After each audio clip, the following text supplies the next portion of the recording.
Friends, मेरे YouTube channel English वे में आप सभी का स्वागत है। तो चलिए शुरू करते हैं आज की स्टोरी, जिसका टाइटल है अ फुलिश किंग, यानी कि एक मूर्ख राजा। फुलिश का मतलब है मूर्ख, किंग यानी कि राजा, और फुलिश एक एडजेक्टिव है। तो चलिए शुरू करते हैं story. In a kingdom far away, इसका मतलब हो गया कि फार अवे, दूर, एक साम्राज्य में।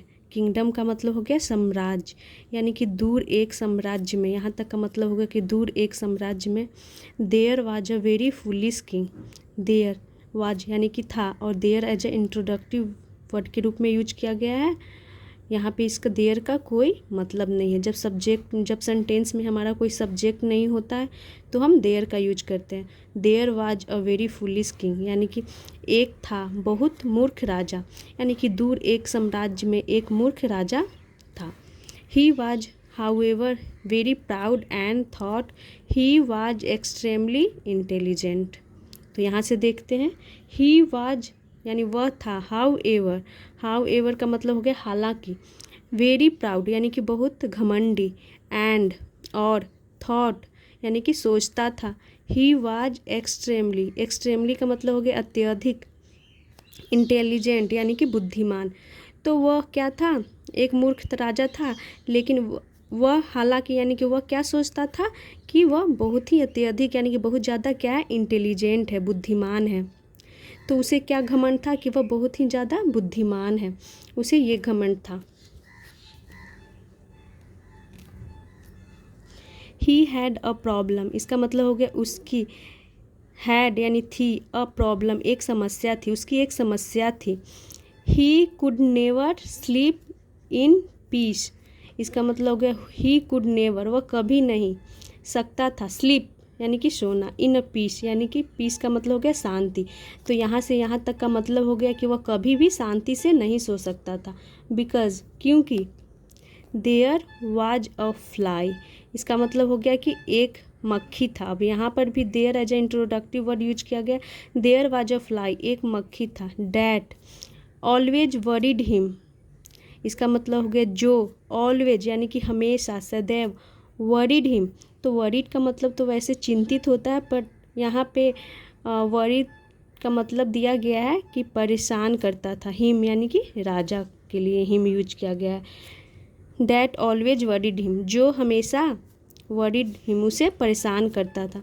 वे नेवर यानी कि जब कभी। ही lay down to rest, he lay down का मतलब हो गया कि जब वो लेटता था, टू रेस्ट यानी आराम करने के लिए, यानी जब एक मक्खी थी जो उसे हमेशा परेशान करती थी, जब वो लेटता था आराम करने के लिए। यहाँ तक हो गया। वन नाइट यानी कि एक रात। He told his queen, he told उसने कहा, किसने कहा, तो राजा ने कहा। टेल की सेकेंड फॉर्म टोल्ड हो गई। हिज क्वीन अपनी रानी से। माई डियर, इसका मतलब हो गया मेरे प्रिय। I have to look after the whole kingdom and its affairs. तो चलिए यहाँ से देखते, मेरे प्रिय, आई हैव टू यानी कि मुझे करना है, हैव टू यानी कि करना है, लुक आफ्टर यानी कि देखभाल, लुक आफ्टर एक फ्रेजल वर्ब हो गया जिसका मतलब होता है देखभाल करना।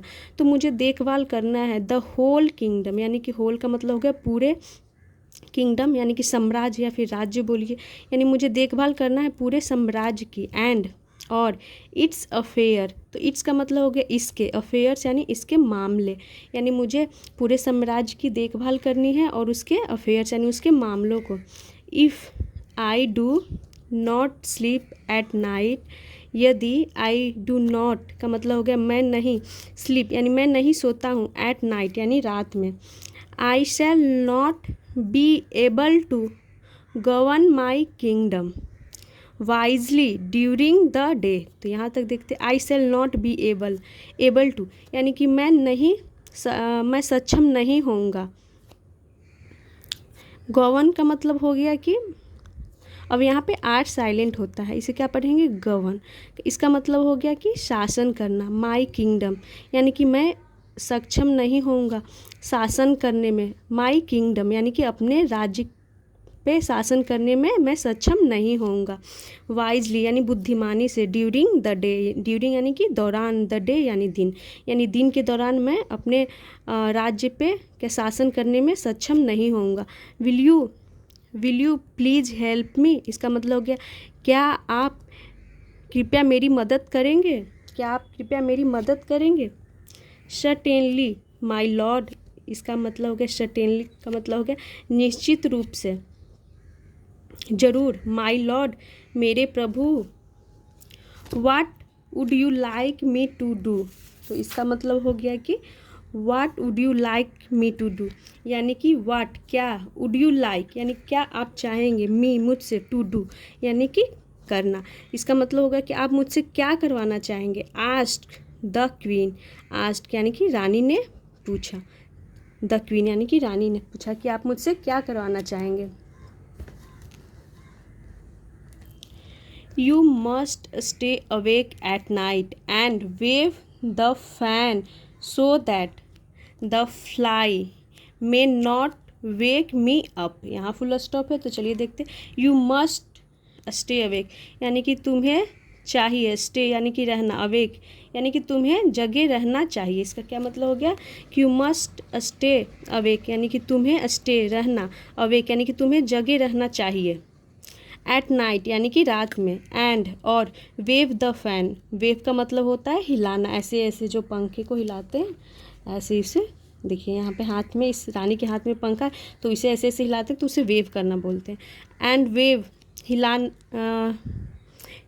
वेव यानी कि तुम्हें जगना चाहिए और क्या करना चाहिए, वेव करना चाहिए, हिलाना चाहिए। द फैन यानी पंखे को, सो डैट ताकि, द फ्लाई यानी कि जो मक्खी है वह मक्खी, may not wake me up यानी कि जो मक्खी है वह मुझे नहीं उठा सके, मे सके, नॉट वेक मी अप यानी कि वह मक्खी मुझे नहीं उठा सके। इसका ये मतलब हो गया।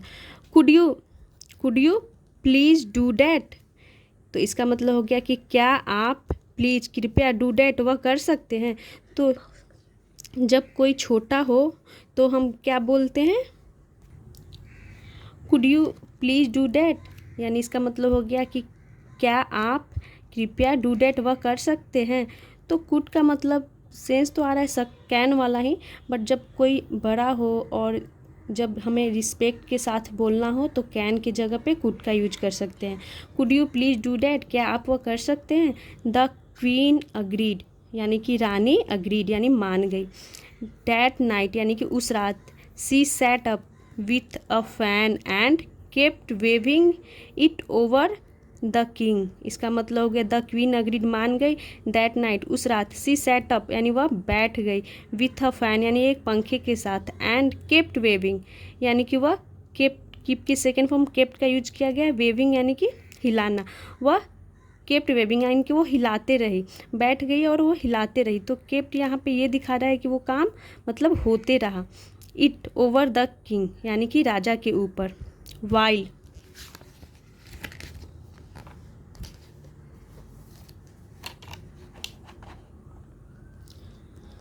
वाइल ही वाज स्लीपिंग यानी वाइल का मतलब हो गया जब वह सो रहे थे, तो ये हो गया पास्ट कंटिन्यूअस यानी कि जब वह सो रहे थे। उधर था वाइल और इधर है ही वाज स्लीपिंग यानी कि जब वह सो रहे थे, इसका ये मतलब हो गया। बट आफ्टर अ वाइल, इसका मतलब हो गया लेकिन, आफ्टर अ वाइल यानी थोड़ी देर बाद। सी टू स्टार्टेड फीलिंग स्लीपी, इसका मतलब हो गया कि वह, सी प्रोनाउन का यूज किया गया है क्योंकि रानी है वो फीमेल है इसीलिए। सी टू यानी भी स्टार्टेड फीलिंग स्लीपी, तो उसे भी यानी रानी को भी नींद आने लगी। इसका क्या मतलब हो गया कि रानी को भी नींद आने लगी। और स्टार्टेड अपने बगल में जेरंड लेता है, तो ये जो फीलिंग जो देख रहे हैं ये आईएनजी फॉर्म, ये जेरंड हो गया। The fan slid out of her hand, the fan यानी कि जो पंखा था, स्लिड आउट का मतलब फिसल गया। ऑफ हर हैंड उसके हाथ से, रानी के हाथ से। एंड सी स्लेप्ट और वह सो गई, तो स्लीप की सेकंड फॉर्म स्लेप्ट हो गई। तो पंखा जो था, फैन था, वो फिसल के नीचे गिर गया और रानी सो गई। The fly came back and woke the king up, इसका मतलब हो गया जो मक्खी था, द फ्लाई यानी कि वह मक्खी, केम बैक आया वापस, एंड और वेक द किंग अप, यानी राजा को क्या कर दिया, जगा दिया। तो वेक की सेकंड फॉर्म हो गई वोक, और यहाँ पे वेकअप में वेक यहाँ है और अप जो है लास्ट में चला जाता है। द किंग वाज अपसेट, यानी कि जो राजा थे वाज अपसेट, वो परेशान थे, बट लेकिन he did not scold the queen, यानी कि ही डिड नॉट स्कॉल्ड, उन्होंने नहीं डांटा। स्कॉल्ड यानी डांटना और डिड नॉट यानी कि नहीं डांटा। तो ये पास्ट इंडिफिनिट की नेगेटिव सेंटेंस है। द क्वीन यानी कि रानी, ही हैड टू, यानी इसका मतलब होगा कि उन्होंने रानी को नहीं डांटा। He had to find some other way to deal with the fly. He had to find यानी कि उन्हें ढूंढना पड़ा, फाइंड यानी कि ढूंढना, उन्हें ढूंढना पड़ा। हैड टू यानी कि ऐसा करना पड़ा, तो हम इस सेंस में क्या यूज करते हैं, या ही हैड टू फाइंड यानी कि उन्हें ढूंढना पड़ा। सम अदर वे यानी कि कुछ, अदर वे यानी कि अन्य वे, रास्ता यानी दूसरा रास्ता, अदर रास्ता, अन्य रास्ता। टू डील यानी कि डील करने के लिए, डील करना यानी निपटने के लिए। विथ द फ्लाई यानी कि उस मक्खी से। सो इसीलिए द नेक्स्ट मॉर्निंग यानी कि अगले रात, he told his guards, he told तो ही किसके लिए यूज किया गया है, किंग के लिए, यानी कि ही टोल्ड उन्होंने कहा, हिज गार्ड्स अपने गार्ड्स यानी रक्षकों से, टू स्टैंड यानी कि खड़े रहने के लिए, अराउंड हिम यानी कि उनके आसपास, हिम यानी किंग के लिए, यानी उन्होंने क्या किया, अपने आसपास खड़े रहने के लिए अपने गार्ड्स को। एंड और chase away the fly when it came, और चेस अवे यानी कि भगाने के लिए, पीछा करने के लिए, द फ्लाई यानी कि मक्खी को, वेन यानी कि जब, इट केम जब वह आए, यानी कि उन्होंने गार्ड को रखा कि जब वो आए तो तुम उसे भगा दो। बट लेकिन दैट नाइट यानी कि उस रात, the guards too dozed off while standing around, यानी इसका मतलब हो गया कि द गार्ड्स जो गार्ड्स थे यानी रक्षक थे, टू यानी भी, डोज्ड ऑफ, डोज्ड ऑफ का मतलब वही सो गए, झपकी लेना, तो वो सो गए। वाइल स्टैंडिंग अराउंड, तो वाइल यानी कि खड़े खड़े, वाइल स्टैंडिंग यानी इसका मतलब हो गया खड़े खड़े, अराउंड यानी उनके आसपास खड़े खड़े वो गार्ड्स भी क्या हो गए, सो गए, क्योंकि रात का टाइम था तो इसीलिए वो गार्ड्स भी सो गए खड़े खड़े। नाउ अब, the king was really angry, अब राजा थे रियली यानी वास्तव में, एंग्री यानी कि गुस्सा। I will have a trend monkey, इसका मतलब हो गया आई विल हैव यानी कि मेरे पास होगा, अ ट्रेंड का मतलब होगा कि एक ट्रेंड किया हुआ, एक प्रशिक्षित जिसे बोलते हैं, यानी सिखाया हुआ, ट्रेंड मंकी यानी कि बंदर, तो ट्रेंड यानी कि सिखाया हुआ बंदर। To keep the fly away, to keep यानी कि रखने के लिए, द फ्लाई अवे मक्खी को दूर रखने के लिए। यू पीपल यानी कि तुम लोग, आर ऑल यूजलेस यानी कि तुम लोग सभी क्या हो, ऑल यानी सभी, यूजलेस यानी बेकार हो। एंड और सो इसीलिए द रॉयल एनिमल कीपर यानी कि शाही, एनिमल कीपर का मतलब हो गया जानवर, कीपर का मतलब होता है, ये मुझे अभी याद नहीं आ रहा क्या इसे बोलते हैं, शाही, हाँ ये इसे बोलते हैं शाही पशुपालक, यानी रॉयल पशुपालक, रॉयल पशुपालक यानी कि जो जानवरों को देखभाल करता हो, शाही जानवर जो पैलेस का जो जानवर हो उसे देखभाल करता हो तो उसे क्या बोलते हैं, एनिमल कीपर यानी कि शाही पशुपालक। वाज कॉल्ड यानी कि बुलाया गया, इन एंड आस्क्ड बुलाया गया, कॉल्ड इन यानी बुलाया गया, एंड आस्क्ड और कहा गया, टू फाइंड यानी ढूंढने के लिए, अ गुड मंकी एक अच्छा बंदर, और गुड एक एडजेक्टिव हो गया, एंड ट्रेन इट और उसे ट्रेन इट यानी मंकी को, ट्रेन यानी कि सिखाने के लिए, उसे ट्रेन करने के लिए, उसे शिक्षित करने के लिए, उसे सिखाने समझाने के लिए। तो क्या हो गया, तो ट्रेन का मतलब यहाँ पे हो गया सिखाना या तैयार करना। सून यानी कि जल्द, ही फाउंड अ मंकी तो जल्द ही उन्होंने, ही फाउंड उन्होंने पाया, अ मंकी एक बंदर, ट्रेंड इट एंड ब्रिंग की सेकंड फॉर्म ब्रॉट हो गई, brought it to the palace, यानी कि ट्रेंड, यानी कि उसे प्रशिक्षित किया गया, सिखाया गया, तैयार किया गया। एंड और ब्रॉट यानी लाया गया। इट यानी कि यहाँ पे मंकी के लिए यूज किया गया। टू द पैलेस यानी कि महल लाया गया। यहाँ तक हो गया, बस इतना ही बाकी है। The king was very pleased, यानी कि जो राजा थे वह बहुत, वेरी यानी बहुत, प्लीज्ड यानी वो बहुत प्रसन्न हुए। दैट नाइट, उस रात, the king slept peacefully with the monkey waving away the fly, यानी दैट नाइट, उस रात, द किंग स्लेप्ट यानी राजा सोए, पीसफुली का मतलब हो गया शांति से, शांतिपूर्वक सोए। विथ द मंकी वेविंग यानी कि साथ में, द मंकी वह बंदर, वेविंग यानी कि वह हिलाते रहा, वेविंग अवे द फ्लाई यानी कि monkey waving away the fly यानी कि वो क्या करते रहा, हिलाते रहा। अवे द फ्लाई यानी मक्खी को क्या करने के लिए, भगाने के लिए, वो द फ्लाई यानी कि उस मक्खी को भगाने के लिए वो वेविंग अवे यानी कि भगाता रहा उस मक्खी को। The problem had finally been solved, यानी द प्रॉब्लम यानी कि वह समस्या, हैड फाइनली बीन यानी कि आखिरकार, अंततः, सॉल्व्ड यानी कि हल कर दिया गया था। हैड बीन यानी कि सॉल्व कर दिया गया था उस समस्या को, सॉल्व कर दिया गया यानी हल कर दिया गया किसे, तो उस समस्या को। थॉट द किंग यानी कि राजा ने सोचा। For a few nights there was peace in the palace, इसका मतलब हो गया फॉर अ फ्यू नाइट्स यानी कि कुछ रातों के लिए। देयर वाज अ पीस यानी कि शांति था, पीस यानी शांति था। इन द पैलेस यानी कि महल में, कुछ दिनों के लिए महल में शांति था, क्योंकि वो मंकी आ गया था, तो मंकी वो वैसे वेविंग करता था और मक्खी को भगा देता था, तो इसलिए कुछ दिनों तक महल में क्या रहा, शांति रहा। बट लेकिन, देन वन नाइट यानी कि तब एक रात, the monkey got very excited यानी जो बंदर था वह बंदर गॉट हो गया, बहुत एक्साइटेड यानी कि उत्साहित हो गया। He jumped around trying to chase the fly away, he jumped around वह इधर उधर उछला, जम्प्ड अराउंड यानी इधर उधर उछला। ट्राइंग टू चेस यानी कि पीछा करने के लिए, भगाने के लिए। द फ्लाई अवे यानी कि उस मक्खी को दूर, यानी उस मक्खी को दूर भगाने के लिए वो इधर उधर उछला। बट द इसे पढ़ते हैं रीचड, बट इसे रेचड पढ़ेंगे, रेचड।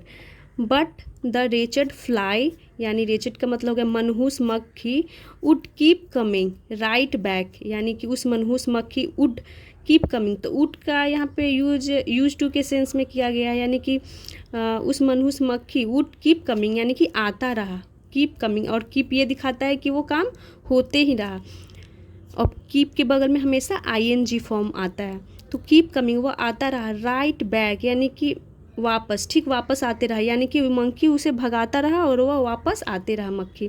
देन यानी कि तब, द मंकी यानी कि बंदर, शॉ देखा, द किंग्स स्वॉर्ड यानी कि इसका मतलब हो गया राजा की तलवार, स्वॉर्ड मतलब होता है तलवार, और यहाँ अपोस्ट्रोफी ऐसे यानी राजा की तलवार। लाइंग नियर बाई, लाइंग यानी कि पड़ा हुआ, नियर बाई यानी कि नज़दीक में, और ये प्रेजेंट पार्टिसिपल है, तो उसने क्या देखा कि राजा की तलवार नज़दीक में पड़ी हुई है। That is what I need, इसका मतलब होगा कि वह है जो आई नीड यानी कि मुझे ज़रूरत है, वह है जिसे मुझे ज़रूरत है। ही थॉट उसने सोचा, यानी कि किसने सोचा, तो मंकी ने सोचा। Picking up the sword he began to chase the fly, picking up यानी कि उठाते हुए, और पिकिंग भी यहाँ प्रेजेंट पार्टिसिपल हो गया, उठाते हुए, द स्वॉर्ड यानी उस तलवार को, ही बेगन यानी कि उसने शुरू कर दिया, टू चेस यानी कि पीछा करना, द फ्लाई यानी उस मक्खी को पीछा करने लगा, और बेगन के बगल में देख सकते हैं यहाँ पे टू इन्फिनिटी यूज किया गया है, और कहीं कहीं पे आपको जेरंड भी दिखेगा, तो वो क्या करने लगा, पीछा करने लगा उस मक्खी का। There he is sitting on the king यानी देयर यानी कि वहाँ, ही इज सिटिंग यानी कि वह, देयर ही इज इसका मतलब होगा कि वह है सिटिंग बैठा हुआ, ऑन द किंग्स यानी कि वह है बैठा हुआ किंग के ऊपर। सेड द मंकी, किसने कहा? तो सेड कहा, से की सेकेंड फॉर्म सेड होती है, कहा द मंकी यानी बंदर ने कहा। ही अटैक्ड द फ्लाई, उसने हमला किया, द फ्लाई यानी कि उस मक्खी पे हमला किया, किसने? तो मंकी ने। He kept sweeping the air with the sword, इसका मतलब है ही केप्ट स्वीपिंग, और यहाँ पर भी कीप की सेकेंड फॉर्म केप्ट हो गई, और ये दिखा रहा है कि वो जारी रहा, मतलब वो करते रहा। क्या करते रहा? तो स्वीपिंग द एयर या विथ द स्वॉर्ड यानी कि उसने स्वॉर्ड यानी तलवार से हवा में, एयर हवा में क्या करते रहा? वार करते रहा। स्वीपिंग यानी कि वार करते रहा। Happily chasing the fly, happily यानी कि खुशी से, चेसिंग द फ्लाई यानी कि मक्खी का चेसिंग यानी पीछा करते हुए। The fly flu away, the fly यानी कि वह मक्खी फ्लू अवे उड़ गया। बट लेकिन सडनली अचानक से, द स्वॉर्ड यानी कि वह तलवार, slashed the nose of the poor king, slashed यानी कि काट दी, द नोज यानी नाक को, ऑफ किसके नाक के? नाक को, तो ऑफ द पुअर किंग यानी कि बेचारे, पुअर का मतलब हो गया बेचारा, किंग यानी कि बेचारे राजा का नाक काट दिया। The foolish king learn a very harsh lesson, इसका मतलब हो गया द फुलिश किंग, और फुलिश एक एडजेक्टिव हो गया यानी कि द फुलिश किंग मूर्ख राजा, लर्न सीखा, अ यानी कि एक, वेरी बहुत, हार्श यानी कि एक कठोर, लेसन यानी कि एक कठोर सबक सीखा उसने, किसने? राजा ने। तो जो मंकी था वो मक्खी के भगाने के चक्कर में ऐसे ऐसे हवा में तलवार को वार कर रहा था, तो वो क्या हुआ? मक्खी तो भाग गई और जा कर के तलवार राजा की नाक पे लग गई, तो राजा का नाक देखिए यहाँ पे कट गया है। यहाँ देख सकते हैं इस पिक्चर में ये मंकी है और ये तलवार लिए हुए, और इधर आप देख सकते हैं कि यहाँ पे गार्ड्स है जो राजा के आसपास में थे मक्खी को भगाने के लिए। और इस पिक्चर में आप देख सकते हैं रानी है जो कि ये पंखा ली हुई है, फ़ैन, और वेविंग करने के लिए, ताकि राजा शांति से सो सके। तो पिक्चर देखने में मुझे तो बहुत अच्छा लगता है, इसलिए मैं भी आप लोगों को मैं पिक्चर दिखा दी। तो ये थी आज की स्टोरी। आई होप आप लोगों को अच्छा लगा हो। तो ऐसे ही और वीडियोस देखने के लिए मेरे चैनल को सब्सक्राइब करें, और अगर मेरी वीडियो अच्छी लगी हो तो इसे लाइक करें। Thanks for watching.